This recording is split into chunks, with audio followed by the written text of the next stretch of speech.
Estudo Bíblico 1 Reis 6, verso 1. No ano 480, depois de saírem do Egito. Esta data poderia ser um número simbólico. A cronologia do autor reflete o quão importante a construção do templo era para a vida de Israel sob Deus. A construção do templo por Salomão foi o culminar de uma longa série de eventos que começou com a libertação do Egito. Nota homilética. 1. A casa do Senhor. É uma casa de oração. Isaías 56, verso 7. 2. É uma casa de adoração. Salmos 5, verso 7. Salmo 138, verso 2. 3. É uma casa de edificação. Efésios 4, 12, 1 Coríntios 14, verso 4. Versos 2 a 22. O Templo de Salomão tinha 3 divisões principais: o pórtico, que era o saguão de entrada, o santuário, que era o salão principal, e o Santo dos Santos, que era o santuário interior, construído na forma de cubo perfeito, verso 20. O côvado é uma medida de 46 centímetros, e daí calcula-se que o templo, sem as câmaras laterais, media 28 metros de comprimento e 9 de largura. Mas, na descrição do templo, são empregados numerosos termos técnicos cujo significado exato não é totalmente claro e que fazem com que a tradução do texto, especialmente algumas passagens, seja somente provável. Esse edifício tão pequeno, levando-se em consideração o grande número de construtores empregados, não deixou de ser uma das obras públicas mais custosas da época. Versos 20 a 22. Verso 5. Câmaras laterais. Estas câmaras cercavam o santuário e o Santo dos Santos, mas não o pórtico. Verso 11. Veio a palavra do Senhor. Deus, caracteristicamente, fala a Salomão não através de outros profetas, mas como o próprio profeta. Capítulo 3, verso 5, 11 a 14, capítulo 9, versos 2 a 9, 11, versos 11 a 13. A narrativa é interrompida para registrar a mensagem de Deus, versos 11 a 13. É possível que o trabalho da construção estivesse se tornando difícil, levando muito tempo e ainda mais dinheiro, sendo necessário a Salomão receber uma palavra de encorajamento divino. Também é possível que Deus queria alertar ao reino tocante àquelas despesas com material destinado à causa da religião, que por mais custosa que fosse, nunca exoneram o doador da responsabilidade de continuar a prestar completa obediência à vontade divina revelada na sua palavra. Os estatutos, juízos e mandamentos que são a lei de Deus revelada e escrita. Como veio essa palavra que Salomão recebeu?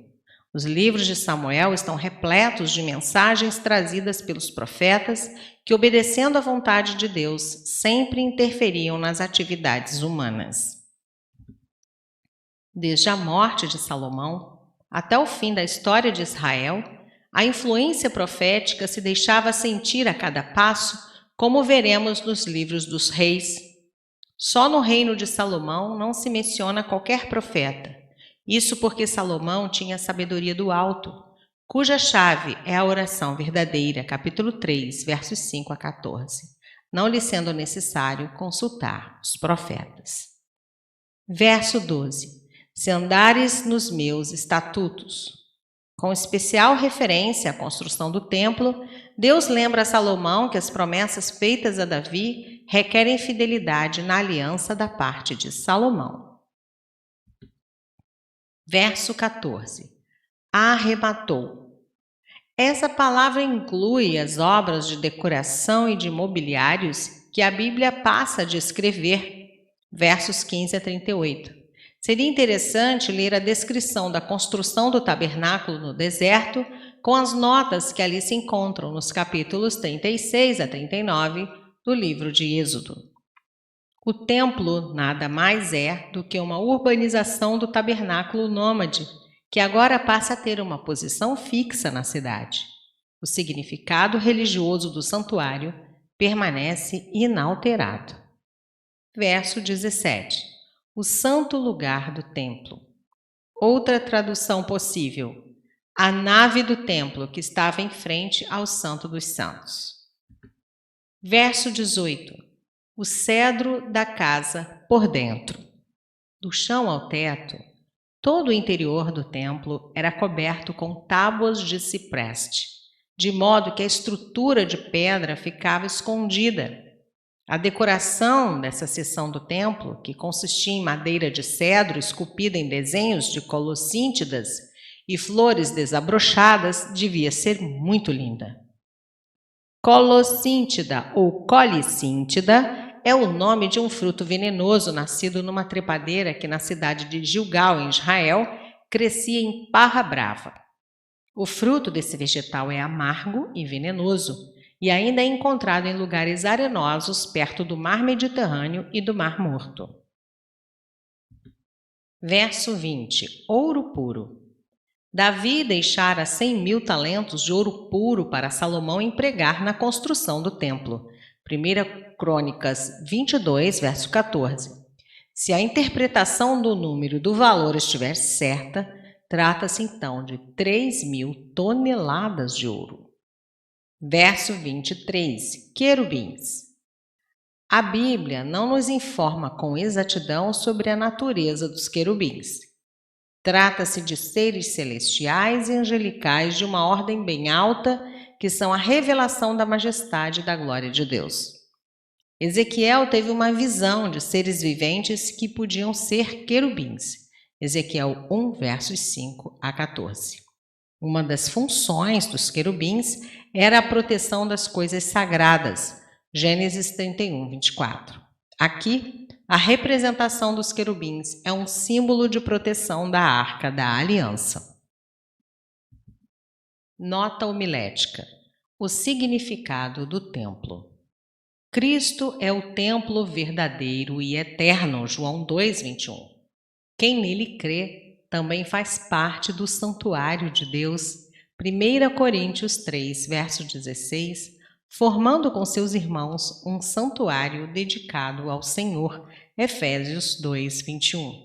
E, finalmente, os céus serão um templo eterno, a moradia dos crentes, a nova Jerusalém, pavimentada com ouro puro. Apocalipse 21, 21, 1 Reis 6, verso 30. O ouro aqui é naturalmente uma expressão simbólica. Verso 36. O tipo de construção que põe uma ordem de vigas de cedro para cada 3 ordens de pedras cortadas empregou-se também no segundo templo e tem sido encontrada em outros lugares do Antigo Oriente. Provavelmente se trate de uma forma de proteger o edifício contra terremotos. Verso 38. No ano 1º. É o ano 960 a.C. Salomão iniciara seu reinado 11 anos antes, em 971 a.C. Bulo, antigo nome do mês de Marquessuan, o 8º depois de Nisan, o mês da Páscoa, que principia o ano religioso. Não coincide com o nosso calendário, tendo seu começo em meados do nosso mês de outubro.